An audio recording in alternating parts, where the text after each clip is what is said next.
Capítulo 6 – O erro e sua correção.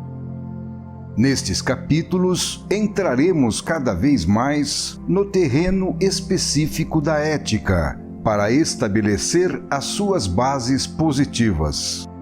Tivemos de nos afastar do assunto central da figura, demorando em problemas colaterais e exemplos demonstrativos, porque esse trabalho era útil para esclarecer e compreender melhor o tema fundamental.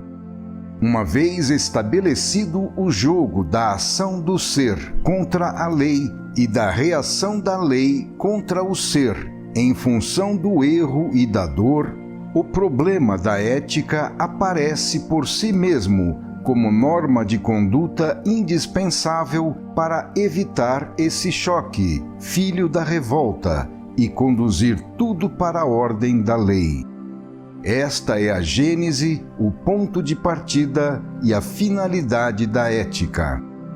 Antes de penetrarmos ainda mais no estudo da técnica, do fenômeno do erro e de sua correção pela dor, será útil resumir brevemente o assunto, esclarecendo melhor o significado destes conceitos e definindo o valor destes dois impulsos opostos que entram em choque.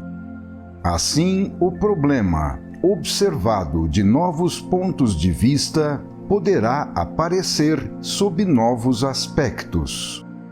Embora isto possa parecer repetição, voltamos às vezes ao mesmo assunto porque não podemos evitar que, em última análise, o assunto em sua substância seja sempre um só, o nosso universo.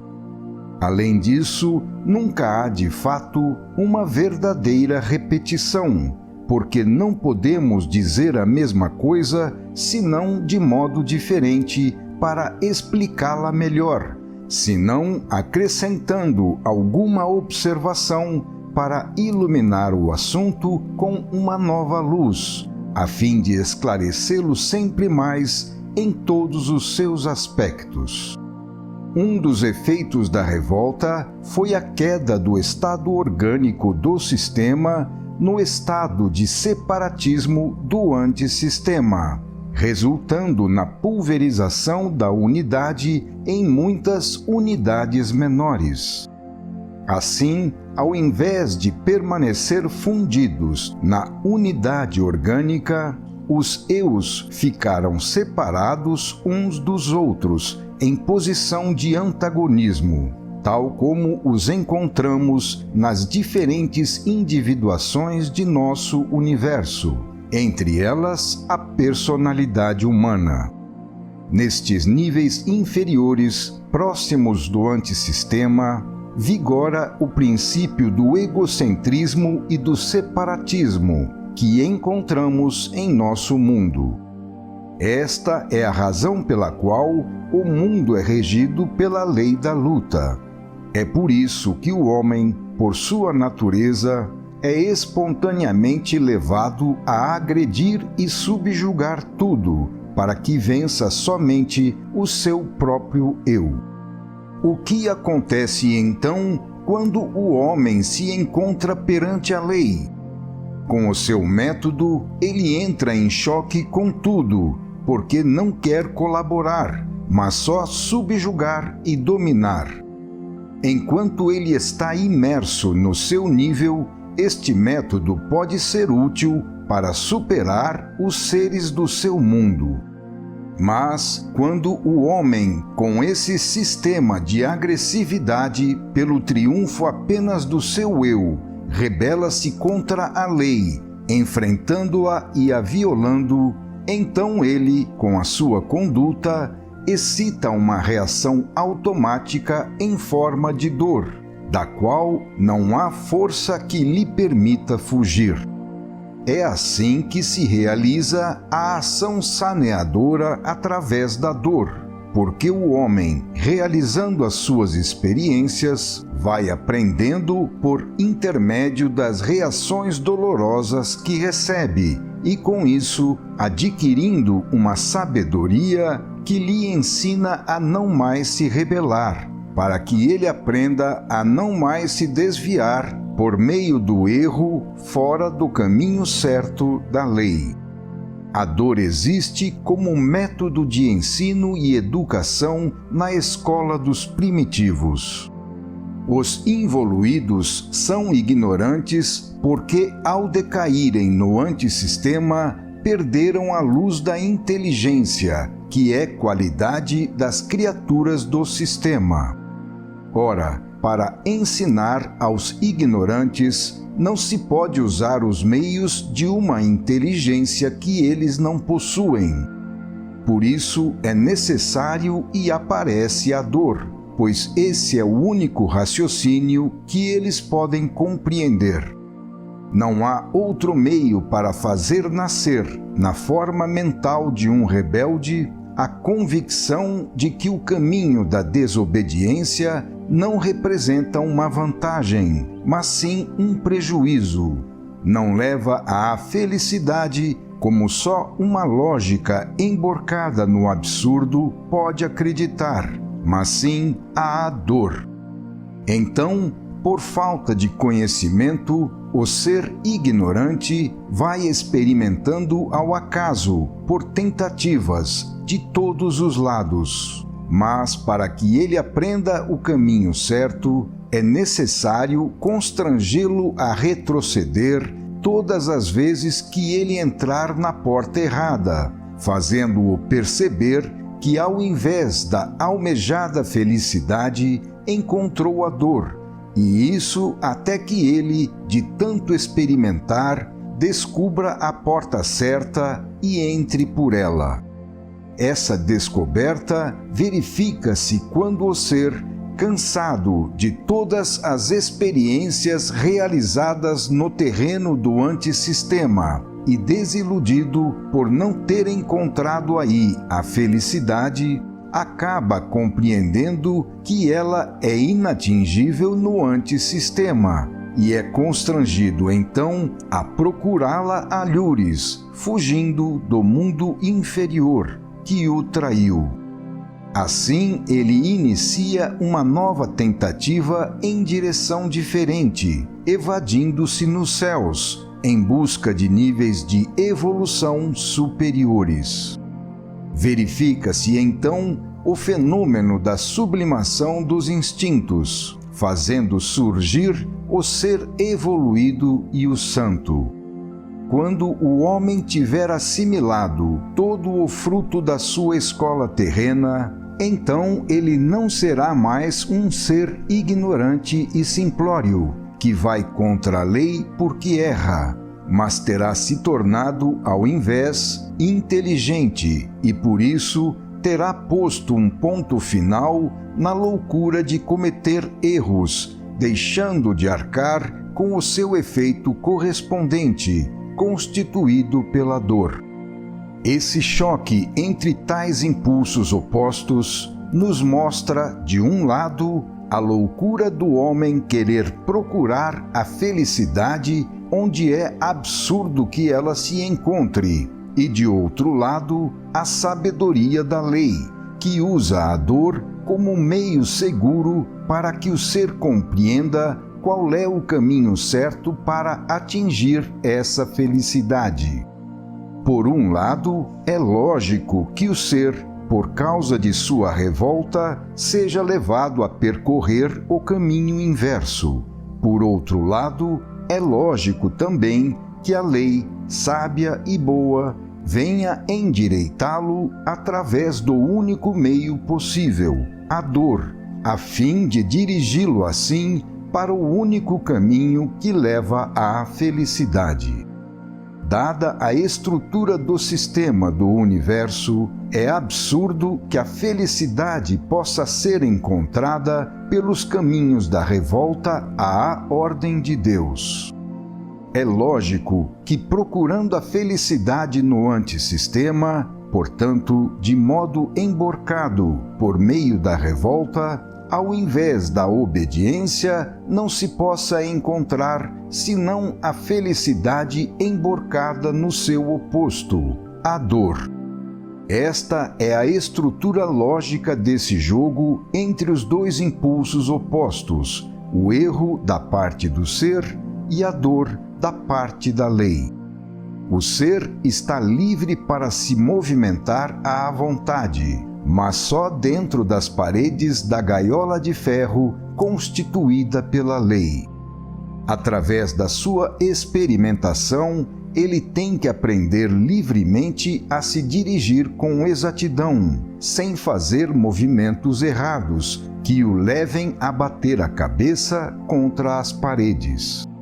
Se ele agir em harmonia com a lei, tudo corre bem, sem choques.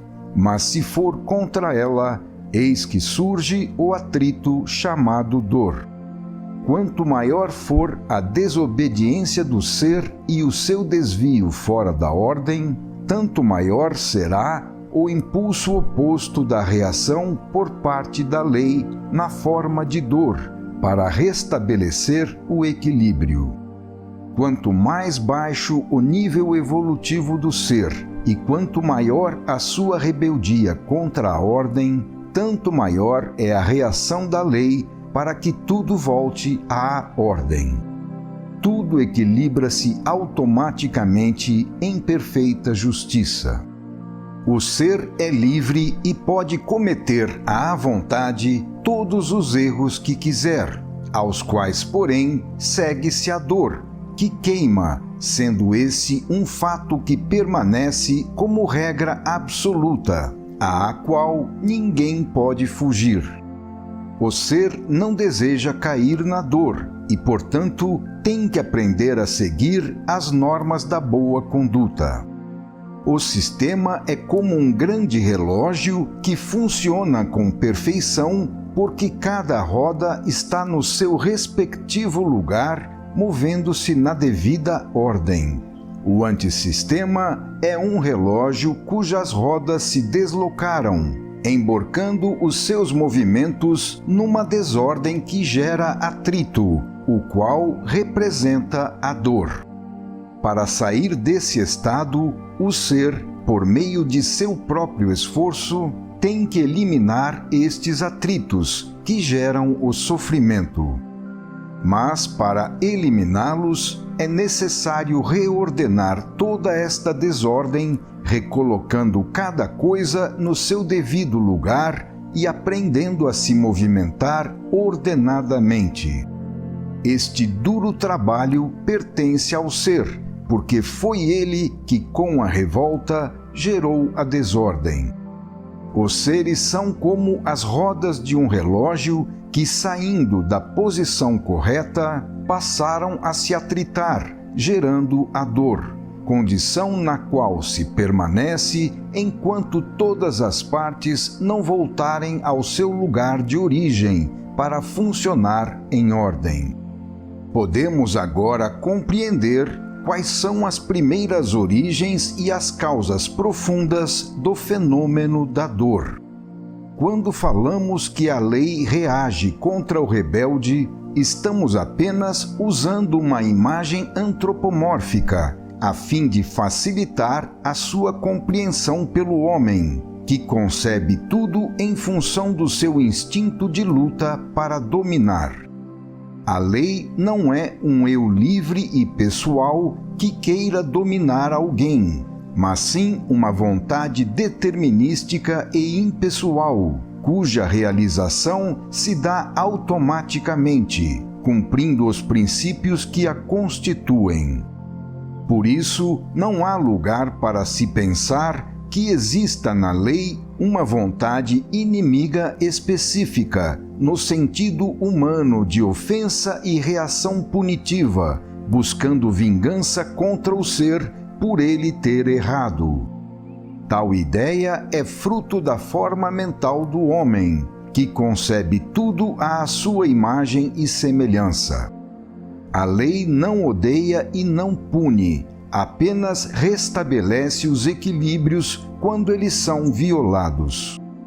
Trata-se somente de um absoluto e universal princípio de ordem, que rege o funcionamento de todos os fenômenos e o qual tem que se realizar.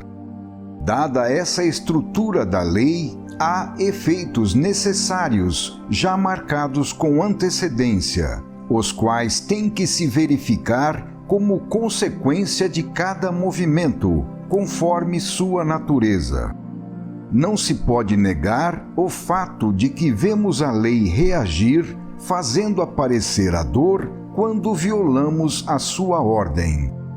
Mas, se olharmos melhor, veremos que esta reação, manifestada como dor, é de fato gerada pelo próprio ser, que com a sua revolta age na direção errada e movimenta os mecanismos da lei, estabelecendo assim a forma e a medida dessa reação. Este resultado, portanto, é apenas uma resposta automática e determinística, que se pode calcular com antecedência, como estamos fazendo neste volume. Assim, apesar de parecer bastante ativa, trata-se de uma ação passiva, porque a lei apenas responde ao impulso do ser, não iniciando ou provocando nada por si mesma. A lei quer somente se manter em sua ordem, reconstruindo os equilíbrios violados. Ela existe para permanecer imóvel em sua perfeição, sem exigir nada mais além disso, exceto quando a vontade livre do ser queira gerar impulsos contrários buscando deslocar seus equilíbrios. Quando isso acontece, a lei simplesmente os reconstrói. Se isso implica o surgimento da dor, ela se deve ao ser, que quis deslocar tais equilíbrios. O trabalho e a função da dor são para que ele aprenda a não os deslocar mais. A lei é um organismo perfeito, de ordem, que ninguém pode violar. Essa ordem é toda positiva, afirmativa. Nela não existem a cisão dualística dos contrários. Não há lugar para a negatividade. Quando erramos, saímos dessa ordem e, com isso, geramos um vazio de negatividade, movimentando os impulsos reequilibradores da lei, os quais têm que encher esse vazio, e fazem isso da única maneira possível, à nossa custa, tirando de nós e reabsorvendo o que nós furtamos a aqueles equilíbrios. Assim, a positividade tem que ser reconstituída com o nosso esforço e dor, porque se trata de um débito nosso para com a ordem, o qual temos de pagar. O problema está todo no fato de que a lei é ordem e ninguém pode mudar esta realidade. O ser quis substituir esta ordem por outra, oposta, ditada por ele mesmo, de tipo antissistema, a qual, para a lei do sistema, é desordem. E esse mesmo motivo continua repetindo-se toda vez que o ser, desobedecendo à lei, comete um erro. Eis como nasce a luta entre os dois princípios opostos, razão pela qual, no instinto egocêntrico humano de revolta, encontramos a origem da dor, que é gerada pelo contraste e atrito entre a vontade da lei e essa outra vontade de desordem por parte do ser, que fica, assim, submetido a um processo de constrangimento por parte da lei, pelo qual ele tem que forçosamente voltar à ordem. Tudo isto significa dor, porque se para a lei do sistema a revolta foi emborcamento, então para o ser rebelde, criador do antissistema, a retificação de retorno ao sistema representa a negação da sua afirmação, o emborcamento da ansiada revolta, a destruição da sua construção, o antissistema. Eis a íntima técnica do fenômeno erro-dor. O ser, no caso maior da queda e em todos os erros menores repetidos por ele, não é ferido pela lei, mas sim pela sua própria vontade de ferir a lei. Uma vez que a lei nunca age em sentido destrutivo, ela não faz nada contra o ser, apenas lhe devolve seu próprio impulso destruidor, deixando-o ricochetear para trás na direção dele, ao invés de absorvê-lo como o ser desejaria. A completa positividade do sistema constitui uma barreira insuperável, na qual é impossível qualquer penetração de negatividade. É exatamente pela completa positividade do sistema que nenhuma negatividade pode ser emitida pela lei, de onde se conclui que a reação negativa recebida pelo ser não provém da lei, mas sim do próprio impulso negativo lançado pelo ser contra ela. Não há nem pode ser gerado no sistema nada de mal, agressividade, dor e negatividade, qualidades exclusivas do antissistema, filhas da revolta. É importante compreender este conceito, porque, conforme ele nos mostra, a causa primeira dos nossos sofrimentos está em nós e em nossa conduta errada, e não na lei, que nos responde sempre benfazeja, reconstituindo para o nosso bem os equilíbrios violados. Nós a culpamos porque ela faz isso à nossa custa, com a nossa dor. Mas a lei não pode deixar de ser justa.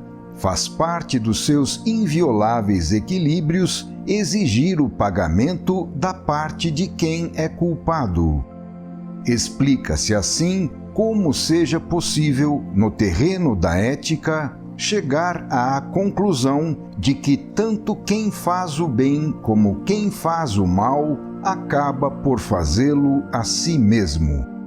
Temos de compreender à nossa própria custa que levar a desordem da desobediência para dentro do organismo de ordem da lei é o maior dos absurdos, o qual somente um ser ignorante pode conceber. Revolta ou não, não há nada que não fique contido na lei de Deus. O ser rebelde não construiu para si outra lei, mas somente se colocou em posição emborcada dentro da organização perfeita do sistema e dos princípios da lei.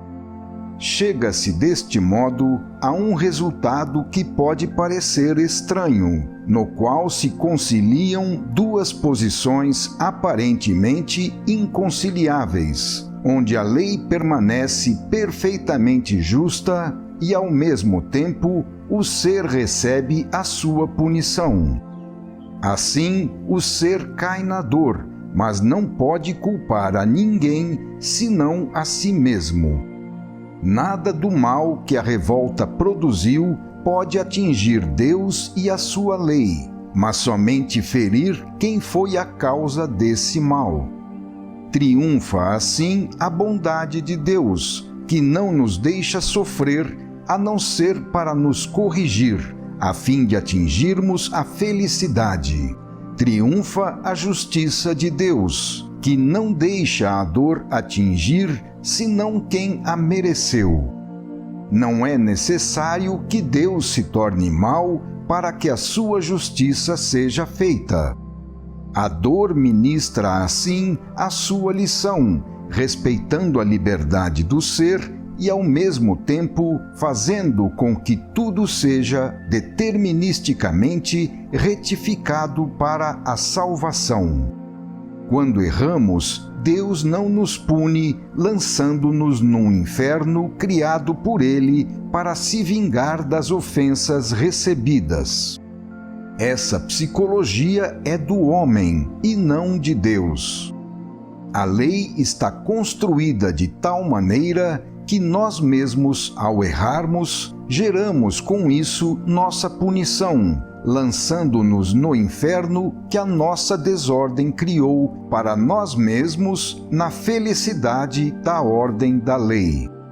Tudo ocorre assim devido à nossa ignorância, o que é justo, pois ela é o merecido fruto da revolta, que destruiu a sua qualidade oposta, a inteligência, característica do sistema. Não podemos deixar de ficar admirados perante tanta sabedoria, e é agradável contemplar a perfeição da lei, que soberana sempre triunfa de tudo.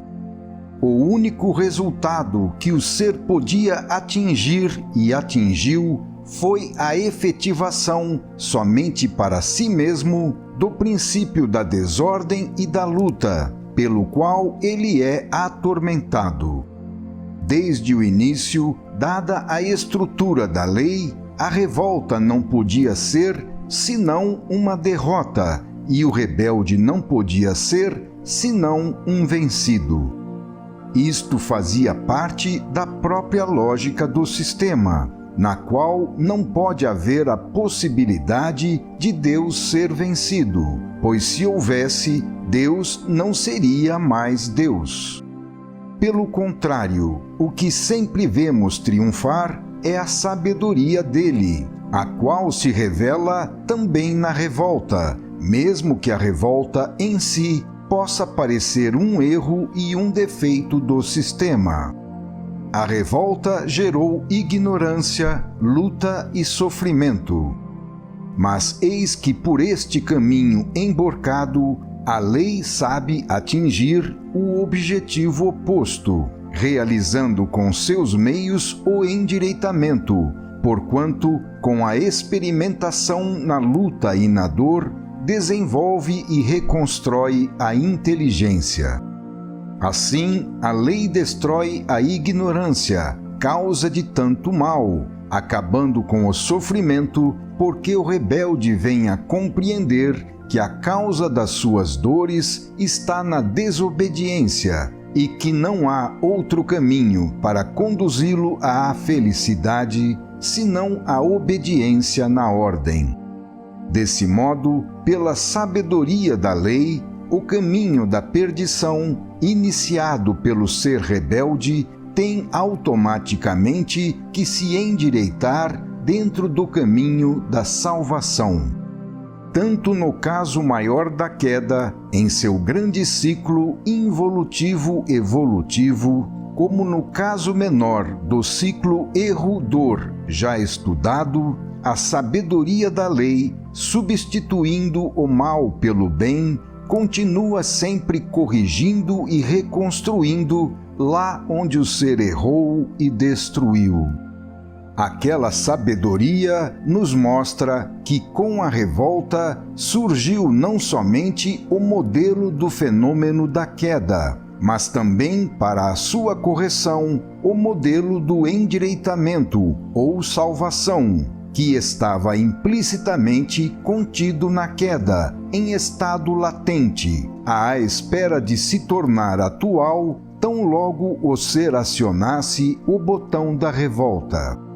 Em outro lugar, já observamos que o universo, portanto também a natureza, mais próxima de nós, funciona por repetição dos tipos de fenômenos ou modelos construídos anteriormente, que voltam depois como hábitos adquiridos e continuam assim ecoando em série na economia do todo.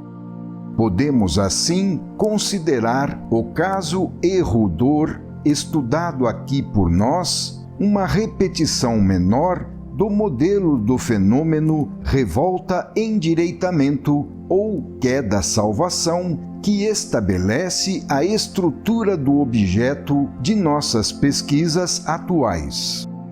Eis que antes de enfrentar o estudo do fenômeno erro-dor, já possuímos seu esquema fundamental, dado pelo ciclo queda-salvação, que vemos se repetir aqui nas suas características fundamentais. Assim como no ciclo involutivo-evolutivo, o ser está constrangido a voltar ao sistema para fugir dos sofrimentos que encontrou no antissistema, ele também está constrangido no deslocamento de ida e volta do fenômeno erro-dor a retornar à lei pela dor, que não pode terminar até que todo o trabalho de recuperação seja feito. Em ambos os casos, vigora a mesma lógica, pela qual não se pode fugir aos efeitos do mau funcionamento da máquina até que seja eliminada a causa, constituída pela desordem. Para quem sai do caos, não é fácil funcionar organicamente na ordem. Com seu próprio esforço, o ser tem que reconstruir a sua inteligência, a qual é necessária para chegar à organicidade. Ele quer fugir a este esforço, mas não pode, pois enquanto não reconquistar, através da sua dura experiência, a inteligência perdida, ele continuará, devido aos seus movimentos errados, chocando-se com a lei e recebendo dor. Para se afastar do inferno do antissistema e atingir o paraíso do sistema, só há um caminho: a evolução. Quem não quiser, com seu próprio esforço, ir em frente e subir, terá de ficar no sofrimento. Se o ser quer se libertar da dor, tem que reconstruir para si a ordem que ele destruiu. O binômio erro-dor é um momento do dualismo universal, no qual, com a revolta, a unidade do todo se despedaçou. Não existe mais uma felicidade duradoura em posição estável de equilíbrio, mas somente uma felicidade instável, pois é fruto de contínuos e desequilibrados deslocamentos no sentido do erro, corrigidos pela dor. Eis de onde nasceu essa oscilação erro-dor, que caracteriza a nossa vida. No reino da revolta, carregado de negatividade, não é possível a felicidade de tipo contínuo, completamente positiva, mas somente uma felicidade temporária, como dívida a pagar, imersa no dualismo do antissistema, sempre misturada com o seu termo oposto, a dor. Esta oscilação erro-dor representa os contínuos deslocamentos de um estado de desequilíbrio, dentro do qual está a lei, com a finalidade de equilibrar a balança a cada passo e restituir tudo à ordem conforme a justiça. Quando funciona o erro em revolta, a agulha da balança se desloca para a esquerda, no sentido da negatividade. Quando funciona a dor em obediência, a agulha da balança se desloca para a direita, no sentido da positividade, corrigindo e equilibrando assim o deslocamento oposto. É lógico, então, que quanto maior for o erro e o seu deslocamento para a esquerda, tanto maior terá de ser a dor e o deslocamento para a direita. A medida da dor é estabelecida pela medida do erro. Quanto mais o ser, com a sua revolta, afasta-se da positividade e se aprofunda na negatividade, tanto mais ele cai no sofrimento, tornando-se maior o trabalho necessário para sair desse estado. É o próprio homem que, com a sua conduta errada, determina a quantidade das suas dores.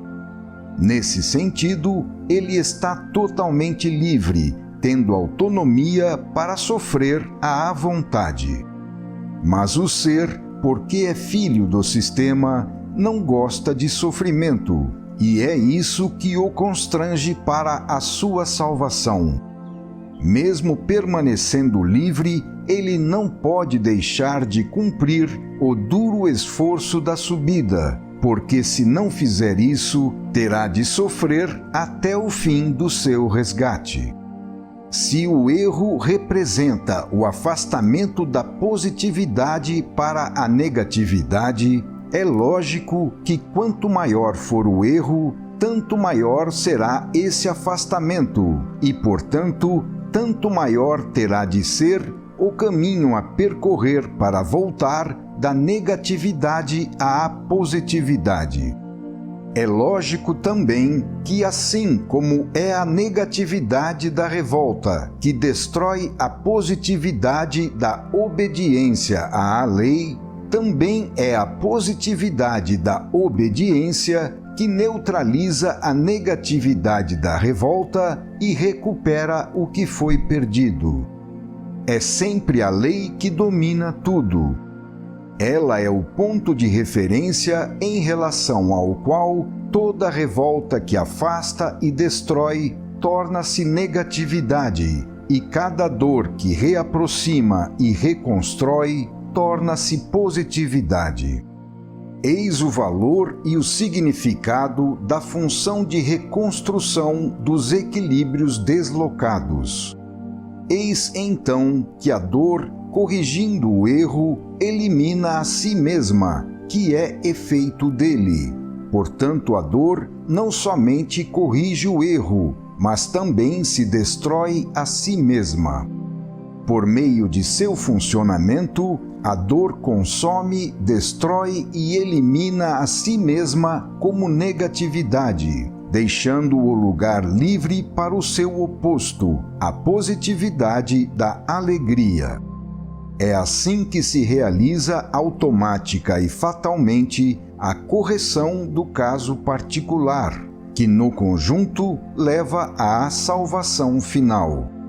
Podemos assim contemplar aqui, revelada neste jogo de equilíbrios entre opostos, a maravilhosa sabedoria da lei, que no contraste entre impulsos contrários, consegue reordenar a desordem através de choques restauradores, os quais, seja repelindo ou seja atraindo, sempre impulsionam o ser para a sua salvação. A revolta foi o erro maior, e a evolução representa o esforço maior que o ser tem que cumprir para corrigir este erro. A dor é o peso que o ser tem que carregar, percorrendo todo o caminho da subida, pois só esse peso, de um lado, pode equilibrar, de outro lado, o prato da balança saturado de erro. A involução é corrigida pela evolução. A louca desobediência é corrigida pela dura obediência. A culpa tem que ser reabsorvida pelo sofrimento. Cada afastamento da linha da lei gera uma carência de positividade, um vazio negativo, o qual, se não quisermos ficar para sempre nesse estado constituído de dor, é necessário preencher novamente.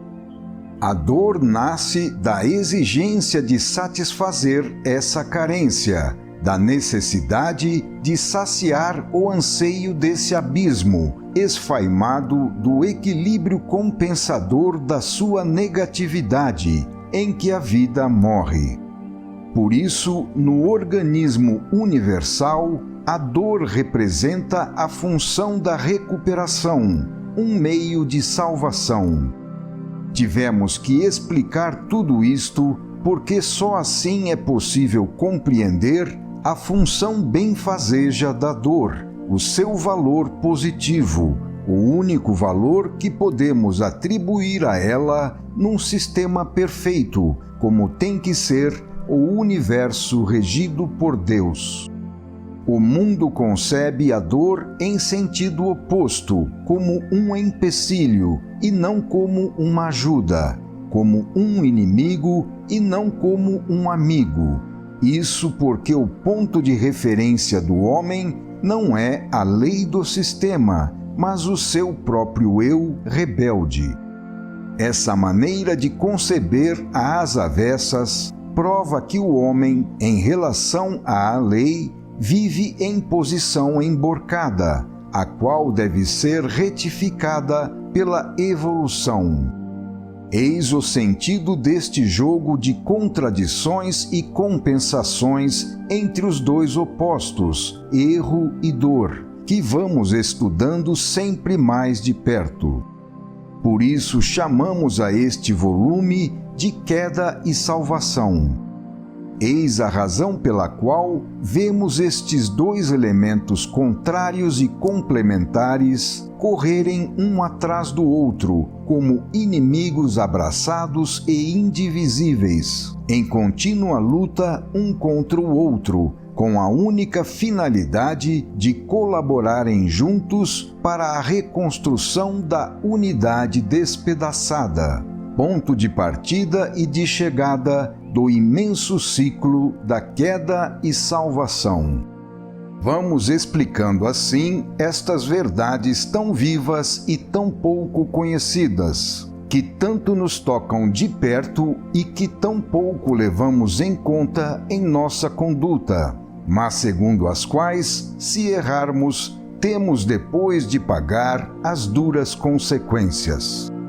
Não há quem não tenha reparado que na solução dos acontecimentos de nossa vida há uma parte que escapa ao nosso conhecimento e vontade, obedecendo a outras forças e leis que chamamos de imponderável.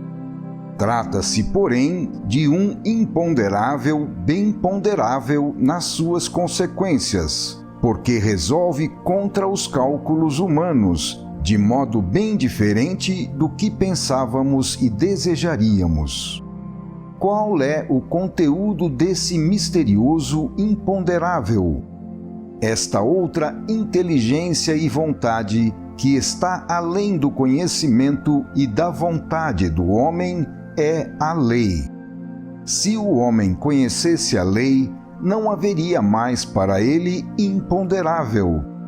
Ele está imerso nesta lei, que é um mundo de forças poderosas pelas quais tudo é dirigido para finalidades bem definidas, forças que reagem contra aqueles que, fazendo movimentos errados, violam a sua ordem, forças contra as quais o homem, pela sua ignorância e espírito de revolta, vai se chocando a cada passo para depois ter de pagar. Eis como aparece o binômio erro-dor. O que acontece então?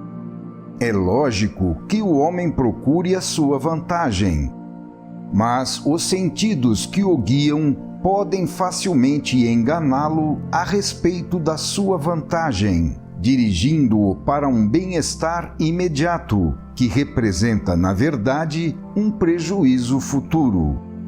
O fato é que o homem não sabe qual é para ele a verdadeira vantagem, nem o caminho para atingi-la. Em geral, a sua verdadeira vantagem não é aquela imediata, escolhida por ser a mais visível, mas sim outra a longo prazo, sendo facílimo, portanto, que ele escolha o caminho errado. Acontece então que ele, ao invés de ir ao encontro da lei para que ela venha ao seu encontro, vai contra a lei, que então reage contra ele. A lei não permite ser torcida, portanto, opõe resistência a quem, recusando-se a seguir a sua vontade, não adere à sua corrente de forças. Essa resistência contra o ser, que desejaria subjugá-las em favor do seu eu, é o que chamamos de reação da lei. Tal como a corrente de um rio, a lei representa um impulso para que tudo avance na direção estabelecida. E como tudo o que existe, nós estamos imersos nesse rio, que é a lei. O resultado de tudo isto é que quando o ser atende aos impulsos e segue o caminho da lei, ela o envolve em sua corrente e assim o ajuda.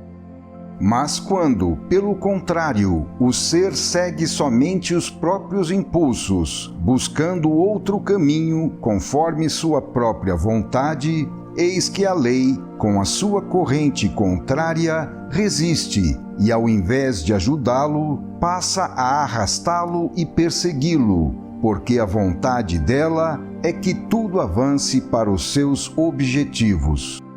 Muitas vezes, o sucesso é devido ao peso de uma série de circunstâncias que se harmonizam, obedecendo a uma vontade que, embora não seja a nossa, está a nosso favor. Isto nos escapa naquilo que chamamos de imponderável. Mas o imponderável é a lei, e a sua vontade é a sua corrente, que nos ajuda quando a seguimos. No caso oposto, o fracasso é muitas vezes devido ao peso de uma série de circunstâncias que, sincronizadas umas com as outras, obedecem a uma vontade contrária à nossa, atuando até vencer todos os nossos esforços. Eis aí o outro tremendo imponderável, que se manifesta como um fardo dirigido pelas mãos de Deus. Esse imponderável é sempre a lei, cuja corrente, neste caso, é a vontade inimiga que se rebela contra nós, fazendo que recebamos de volta tudo o que semeamos. É essa nossa revolta que automaticamente nos condena ao fracasso. Então, o imponderável, que é a lei, ao invés de nos salvar, vem nos arruinar. Explicam-se assim muitos fracassos, tanto de indivíduos como de acontecimentos históricos, que de outro modo seriam inexplicáveis. Tudo isto se refere ao nosso tema atual, do fenômeno erro-dor. A tentativa feita pelo ser, no sentido de procurar a sua vantagem contra a corrente da lei, chama-se erro. O impulso da lei para reconduzir o ser dentro de sua corrente e, com isso, levá-lo para a sua salvação contra a vontade dele, que quer o contrário, produz o atrito chamado dor, o peso do imponderável. A causa é a ação do ser, a reação da lei é o efeito. É lógico que o tamanho do efeito seja proporcional ao tamanho da causa, que a medida da dor seja estabelecida pelo homem com o seu erro. É lógico que quanto maior for o erro do ser, devido ao impulso dele contra a corrente da lei, tanto mais ela resistirá e se manifestará com um impulso contrário, para arrastar o ser na direção dela. Esta imagem da corrente e dentro dela da vontade contrária do ser oferece-nos uma ideia bastante clara do que significa a reação da lei. De tudo isto, segue-se que quanto mais formos a favor da corrente da lei, tanto mais fácil será o nosso caminho, e tanto mais aquela corrente nos ajudará, e por isso nos fortalecerá. E ao contrário, quanto mais nos rebelarmos à corrente da lei, com as nossas tentativas de desvio, tanto mais difícil será o nosso caminho, porque na corrente contrária, ao invés de ajuda, encontraremos resistência, o que nos levará ao fracasso e não ao sucesso. Quanto maior for o nosso erro, tanto mais fragilizados e vulneráveis estaremos e tanto maior será a reação da lei contra nós, aumentando nesse embate nossa amargura e padecimento. O impulso da lei para corrigir e reconduzir o ser à ordem é proporcional à desordem gerada pela vontade do próprio ser, que terá de voltar àquela ordem, pois quanto mais ele se afastar da lei, tanto mais esforço terá de fazer para vencer a corrente contrária, gerando com isso atrito e sofrimento cada vez maiores. Assim, por um automático jogo de forças, o ser, mesmo permanecendo livre, não pode deixar de voltar à corrente da lei, renegando e reabsorvendo o seu próprio impulso rebelde, porque esse impulso é a causa da sua dor, que não irá parar de atormentá-lo enquanto ele não tiver pagado tudo e voltado à ordem, em obediência à lei. A conclusão é que, pela própria lógica de todo o processo, a dor é o destino dos rebeldes, enquanto a lei, com a sua corrente, conduz para o sucesso final aqueles que a seguem. Então, o segredo do sucesso está em conhecer a lei e obedecê-la. Mas como pode isso ser feito pelo homem que, por ser ignorante, não conhece a lei e que, por ser filho da revolta, é levado à desobediência? Para ele, este organismo de leis é um mundo de forças desconhecidas, que ele chama de imponderável, como se fosse alguma coisa irreal, fora do seu alcance e da vida. No entanto, é justamente este imponderável a causa primeira de tudo que depois, na sua fase de efeito, torna-se bem ponderável. Eis como o mundo vai amontoando erros em cima de erros, fazendo que tudo tenda ao fracasso. Assim, com tudo funcionando às avessas contra a corrente da lei, nada se pode colher senão desilusões e sofrimentos. Trata-se de forças sutis, contra as quais a prepotência do homem não tem poder algum. Elas trabalham no íntimo das coisas, de dentro para fora, e não como acontece no mundo, de fora para dentro.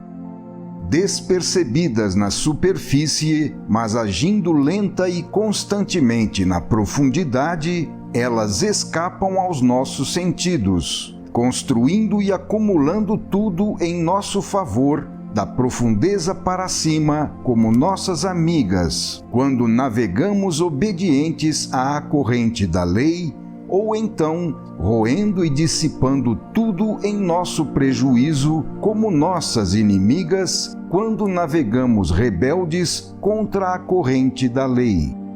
Os nossos olhos não percebem o movimento do sol, mas podemos ver que ele, ao se pôr, deu a volta em todo o céu. Assim, em nossa vida, os acontecimentos amadurecem através de pequenos deslocamentos imperceptíveis, que, sendo movidos por um impulso constante numa dada direção, acabam por se manifestar em efeitos gigantescos, como uma avalanche. A vida se desenvolve com a soma de instantes que perfazem minutos, minutos que perfazem horas, horas que perfazem dias, dias que perfazem meses e anos, anos que perfazem vidas inteiras, séculos, milênios, etc. No tempo, vigora também o princípio das unidades coletivas, que vemos manifestar-se no espaço pela união de partículas elementares para construir átomos, de átomos para formar moléculas, de moléculas para formar células, e depois órgãos, organismos, famílias de seres, cidades, nações, humanidades, etc., bem como das moléculas da matéria para compor jazidas geológicas, planetas, sistemas solares, galáxias, sistemas galácticos, etc. Assim, em todos os campos, cada elemento menor, associando-se com outros elementos semelhantes, constrói uma unidade coletiva maior, que, por sua vez, unindo-se a outras unidades semelhantes, forma uma nova unidade coletiva ainda maior, e assim por diante.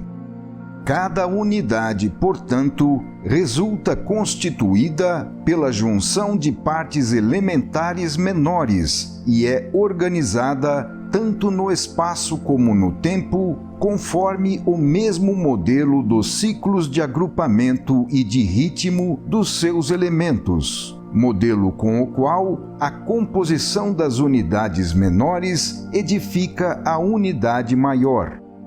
Desse modo, assim como os planetas, os sistemas planetários, solares, galácticos, etc., organizam-se no espaço, e assim como os grupos humanos, as humanidades e sistemas de humanidades organizam-se no terreno da vida, o desenvolvimento dos nossos destinos também se organiza no tempo, realizando-se pelos intervalos mínimos de cada minuto, que, juntando-se, produzem deslocamentos sempre maiores, de horas, dias, anos, séculos, tudo ordenadamente, segundo um ritmo de ciclos menores incluídos em ciclos maiores, que, por sua vez, estão contidos em outros ciclos ainda maiores, até se cumprir o destino maior do ser, que é perfazer o ciclo da queda e salvação. Criados pela corrente da lei, cada deslocamento mínimo vai se somando até produzir um deslocamento maior, que, somando-se a outros maiores, gera outro ainda maior e assim por diante. Com isso, ocorre o transcurso de uma quantidade de ciclos miúdos, que constituem os ciclos maiores e que, pela sua pequenez, passam despercebidos. Mas não há instante de nossa vida em que um destes deslocamentos não se realize amadurecendo alguma coisa.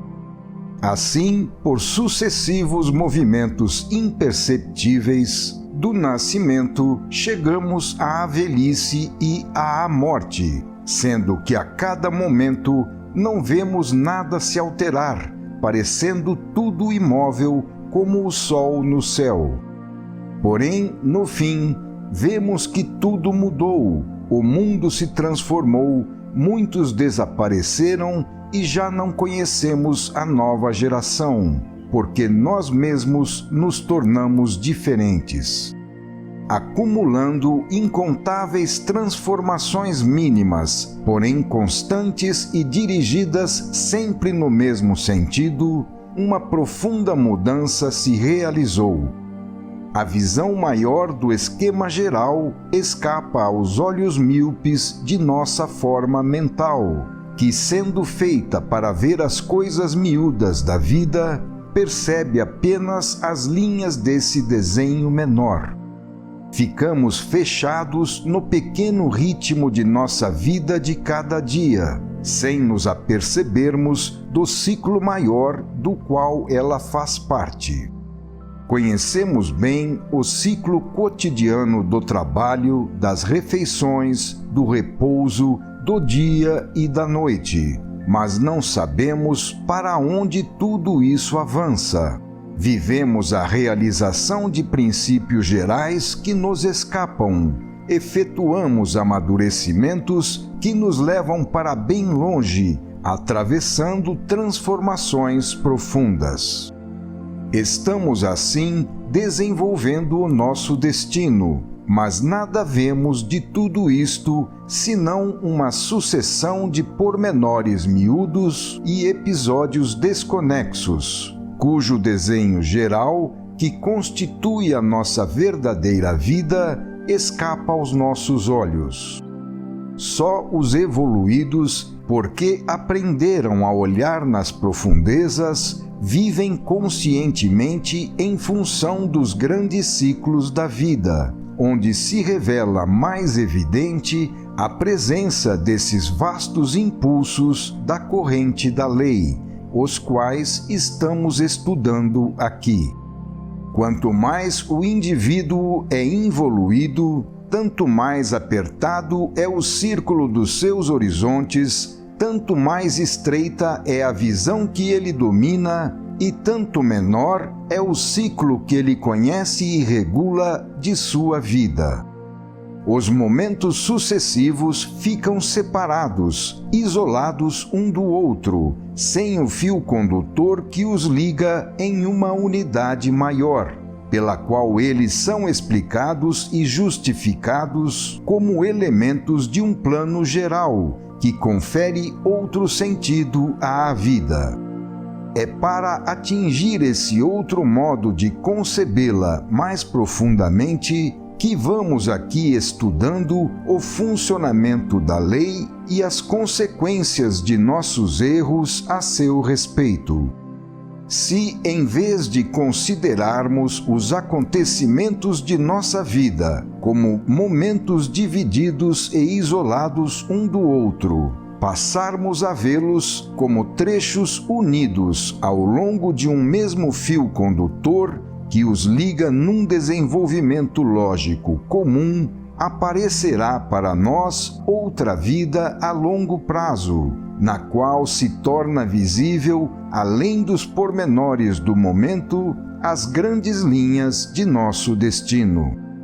Veremos então aquilo que o homem comum, imerso nas particularidades de sua vida, não consegue perceber. Veremos a presença da lei e o funcionamento do imponderável realizando os princípios que aqui sustentamos. Final do capítulo 5.